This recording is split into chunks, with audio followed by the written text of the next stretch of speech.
भौतिक ज्ञान के फिजिक्स कंसेप्ट में मैं राजेंद्र विश्वास आपका फिर से एक बार स्वागत करता हूँ। फिजिक्स कंसेप्ट के 6th पार्ट में आज हम देखने वाले हैं सप्लीमेंट्री यूनिट्स, जो कि है radian, rad and steradian S R. तो चलिए स्टार्ट करते हैं सप्लीमेंट्री यूनिट। देखिए, हमने अपने फिजिक्स कंसेप्ट के पिछले वीडियो में fundamental quantity and their units देखे थे।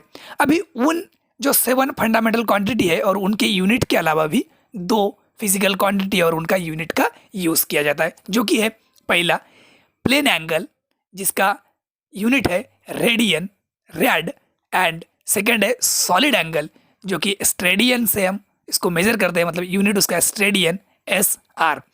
तो चलिए स्टार्ट करते हैं फर्स्ट प्लेन एंगल से और अच्छी तरह से इसको समझते हैं। अब देखिए प्लेन एंगल क्या है। प्लेन एंगल, अगर 2 डायमेंशनल में आप क्या कर रहे हैं, कोई सर्कल के अंदर एंगल बना रहे, तो वो सिंपल प्लेन एंगल हो गया। अभी देखिए ये आपके लिए नया नहीं है, क्योंकि जब भी आपने सर्कल का स्टडी किया तो देखिए इस तरह का मेजरमेंट स्केल से आपने क्या किया, सर्कल को मेजर किए। अब इस तरह का जो मेजरमेंट आपने किया, तो ये जो मेजरमेंट आपने किया था ये किस यूनिट में किया था। अभी देखिए, जब भी आपने सर्कल को मेजर किया, आपने क्या किया, डिग्री में इसको मेजर किया, है ना।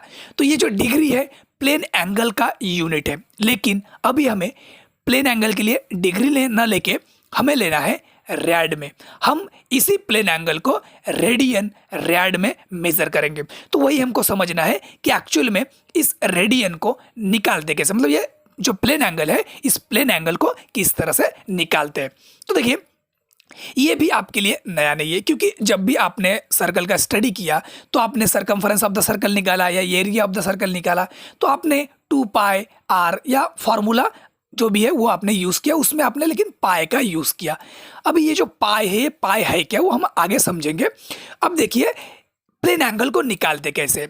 अगर आपने आर्क लेंथ अपॉन रेडियस कर दिया, डी थीटा से प्लेन एंगल को डिनोट किया जाता है, और अगर आर्क लेंथ अपॉन रेडियस कर दिए तो ये होता है प्लेन एंगल। सिंपल है इसको निकालना। इसका मतलब क्या कर रहे हैं, आप आर्क लेंथ कर रहे हैं और रेडियस कर रहे हैं, बस ये निकल गया आपका प्लेन एंगल। और इसको हम मेजर, इसका यूनिट क्या है, रेड इसका यूनिट है। अभी देखिए, अगर आपको करना है 1 रेड, 1 अगर रेड करना है, 1 रेडियन निकालना है, तो आप क्या करोगे। तो देखिए प्लेन एंगल जो है डी थीटा के लिए आप क्या करोगे, अगर आपका आर्क लेंथ इक्वल होगा अगर रेडियस से, तो क्या हो जाएगा, अगर arc length equal to radius है और रेडियस आपने डिवाइड कर दिया, मतलब क्या है, दोनों भी टर्म जो है सेम रहेंगे, सेम वैल्यू रहेगा। तो अगर सेम वैल्यू से हम लोग डिवाइडेशन किया तो हमको आंसर क्या मिलेगा, हमको आंसर 1 मिलेगा। तो देखिए इस तरह से मिलता है 1 रेड। अगर arc length equal to radius हो जा रहा है तो आपको क्या मिलेगा, 1 रेड मिलेगा, मतलब प्लेन एंगल 1 मिलेगा आपको। ओके, अब चलिए समझते हैं कि एक्चुअली पाई की वैल्यू 3.14 कैसे, और ये इसका यूनिट क्या है। एक्चुअली देखिए, कोई भी अगर कांस्टेंट टर्म है तो कांस्टेंट टर्म का यूनिट नहीं होता, लेकिन किस चीज़ का वो कांस्टेंट है, इसलिए हम क्या करते हैं, उसको यूनिट देते हैं, और उस यूनिट से हम समझते हैं कि इस फिजिकल क्वांटिटी का ये क्या है, यूनिट है। लेकिन 3.14 ये क्या है, और यही वैल्यू हम लोग क्यों लेते हैं।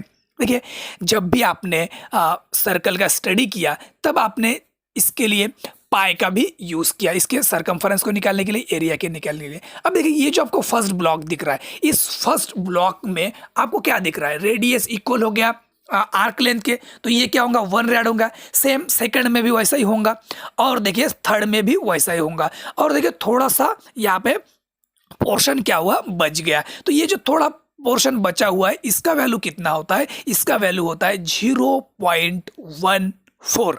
इसका मतलब क्या हो गया, देखिए एक जो हाफ सर्कल कंप्लीट हो रहा है, ये हाफ सर्कल कितने में कंप्लीट हो रहा है, 3.14 रेड में कंप्लीट हो रहा है, क्योंकि हर एक ब्लॉक 1 रेड का है, समझे। तो इसका मतलब क्या है, ये जो पाई है, ये पाई की वैल्यू जो आपको दिखता है ये 3.14, ये होता है रेड में।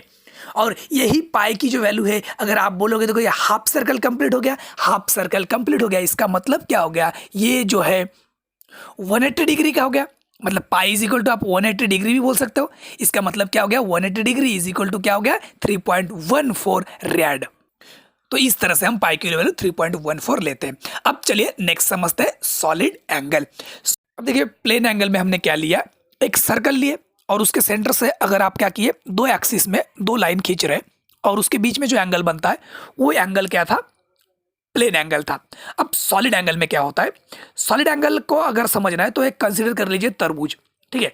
अब अगर तरबूज को आपने कुछ इस तरह से कट किए, ठीक है, इस तरह से अगर कट करते हो तो आपको एक टुकड़ा मिलेगा तरबूज का, और नीचे वाला जो हिस्सा रहेगा उस नीचे वाले हिस्से को अगर आप ऑब्जर्व करोगे तो आपको दिखेगा कि वहाँ पे 4 लाइन है, और वो जो 4 लाइन है वो तरबूज के ऊपर वाले मतलब सरफेस पे जाके अटैच हो रहे हैं।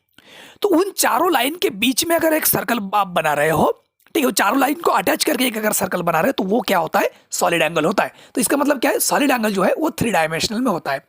अब यहाँ पे जो इमेज आपको दिख रहा है, इस इमेज में आपको दिखेगा ये जो डी ओमेगा है, डी ओमेगा से सॉलिड एंगल को डिनोट किया जाता है।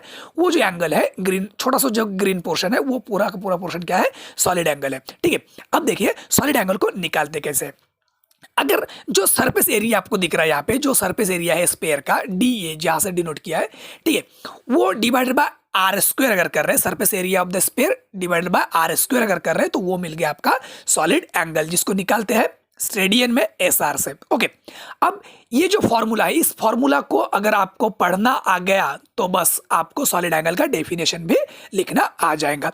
अब देखिए ये सॉलिड एंगल अगर आपको निकालना है पूरे स्पेयर का, टोटल स्पेयर का अगर सॉलिड एंगल निकालना है तो क्या करोगे, तो सिंपल है, आप जो यहाँ पे फॉर्मूला देख रहे हैं सॉलिड एंगल का, उसी सॉलिड एंगल के फॉर्मूला में जो डी ए है, ठीक है, वो क्या है, surface area of the sphere है।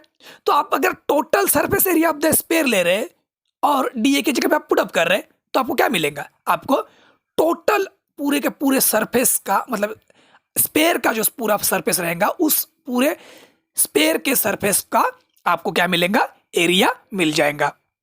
अब वो जो सरफेस एरिया का फॉर्मूला है, वो सरफेस एरिया का फॉर्मूला अगर आपने क्या किया, पुट अप किया सॉलिड एंगल के फॉर्मूला में मतलब d A upon R square में, तो आपको दिखेगा आर स्क्वायर कट हो जाएगा और रह जाएगा ओनली 4 पाई। तो ये होता है एक टोटल सॉलिड स्पेयर जो होता है, सॉलिड स्पेयर का सॉलिड एंगल, ओके, जिसको हम स्टेरेडियन में मेजर करते हैं। तो ये थे supplementary units radian and steradian. अगर वीडियो अच्छा लगे तो लाइक कर दीजिए और इसी तरह के फिजिक्स कंसेप्ट के लिए चैनल को सब्सक्राइब जरूर कर दीजिएगा। Thank you for watching.